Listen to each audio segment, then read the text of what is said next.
ఇంకొంచెం ఇన్కమ్ పెరిగితే బాగుంటుంది అని చెప్పేసి అట్లే శారీస్ బిజినెస్ స్టార్ట్ చేసిన. 2019లో నాకు వెస్టీజ్ ఆపర్చునిటీ వచ్చింది. అప్పుడు నాకు నా డ్రీమ్స్ కూడా ఫుల్ఫిల్ అయితే అని ఒక చిన్న ఆశ నాకు కలిగింది. నేను స్ట్రాంగ్గా డిసైడ్ అయినా వెస్టీజ్లో నేను ఏదైనా సక్సెస్ నేను తీసుకుంటా అని చెప్పేసి నాకు స్ట్రాంగ్ డ్రీమ్, నాకు ఆ డ్రీమ్ నా లక్ష్యం ఒకటే కనిపిస్తుంది. ఇంకా నాకు ప్రాబ్లమ్స్ ఏం కనిపించలేదు.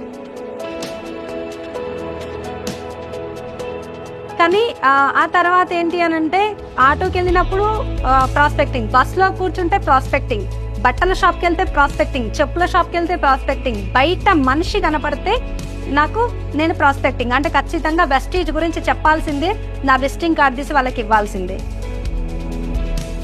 అప్పుడు 3rd month 9th రోజు వచ్చిన ఇన్కమ్, ఆగస్ట్లో నా ఇన్కమ్ 15,251 రూపీస్ నేను చూడడం జరిగింది. కానీ ఎంత హ్యాపీ ఫీల్ అంటే ఆ రోజు నైట్ మొత్తం నిద్రపోలేదు నేను. ఒక నార్మల్ హోమ్ మేకర్గా ఉన్న నాకు చాలా పెద్ద ఇన్కమ్, 48,000 ఇన్కమ్లోకి వచ్చేసిన. As a star director complete చేసి 51,000 ఇన్కమ్లో కార్ తీసుకోవడం జరిగింది. మా ఫ్యామిలీలో రెస్పెక్ట్ లేకుండే. అక్కడ నుంచి చాలా మంది లోపల చేంజెస్ వచ్చినాయి.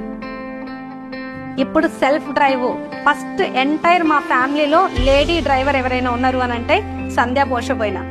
ఇంతకుముందు నేను చేసినప్పుడు లేడీస్ చాలా తక్కువ ఉండే బిజినెస్లో.